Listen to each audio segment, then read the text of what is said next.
And the ROC spy masters flew to America, stayed in Los Angeles until it was time to come to San Francisco for the killing.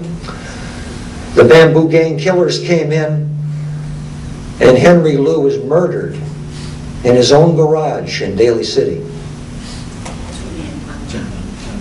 The American government learned about it because at this point, the Americans understood what was happening. They knew about the spying on Americans on American soil. They knew what was happening to the students. And Taiwan, ROC, was placed under a watch list. And that triggered the National Security Agency to begin an electronic eavesdropping campaign. And the National Security Agency wiretaps overheard the message, a telephone message, between the ROC spy chief and the killers. Eventually, the killers served a couple of years in jail. Two of the spy masters here served a couple of years in jail, but the trail never went higher. Many believe that Chiang Ching-kuo himself was responsible.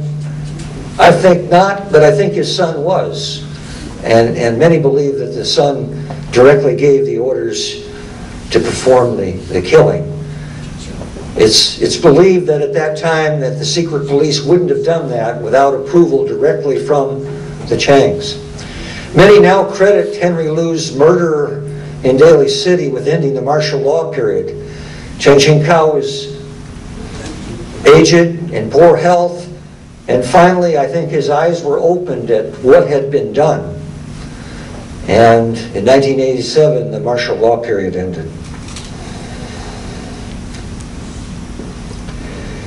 In 1992, a group in America called the Formosa Association for Human Rights wrote a letter to then President Bush, the first, and complained about the blacklists that ROC was still using. The blacklists that would keep people out. Any Taiwanese American that was on the blacklist that came to the United States couldn't return to the country. There was still pressure on protesters and dissenters.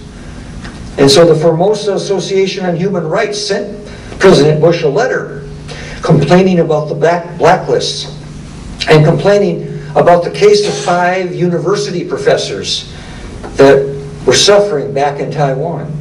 President Bush wrote back. Actually, President Bush didn't write back. He had the State Department write back, but at least there was a response. And here's what the response said.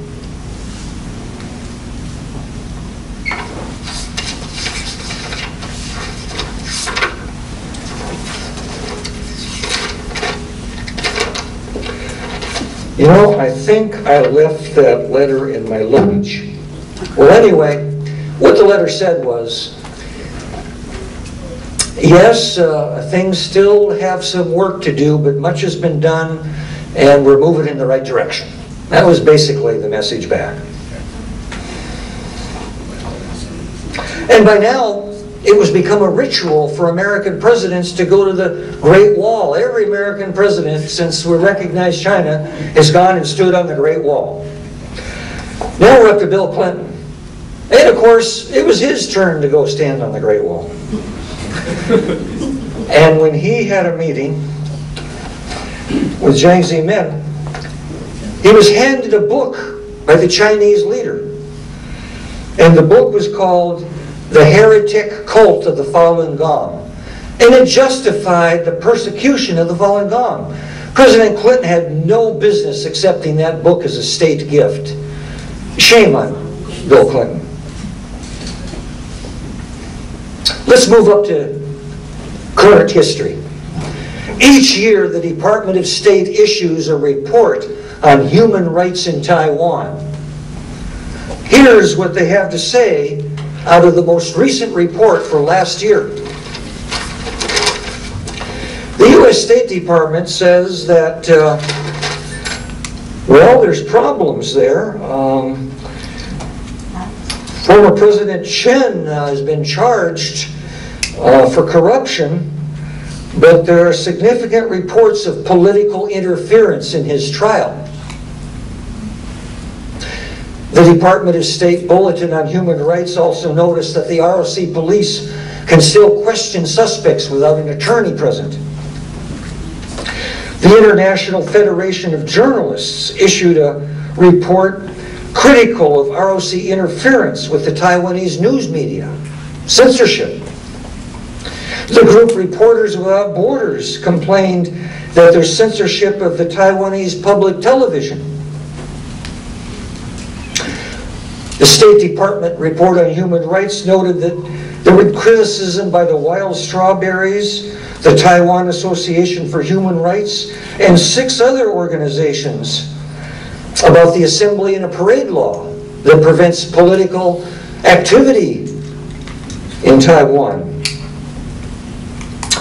The State Department reports notes that there's excessive police force at the November 6, 2008 protests against a PRC visit to Taipei.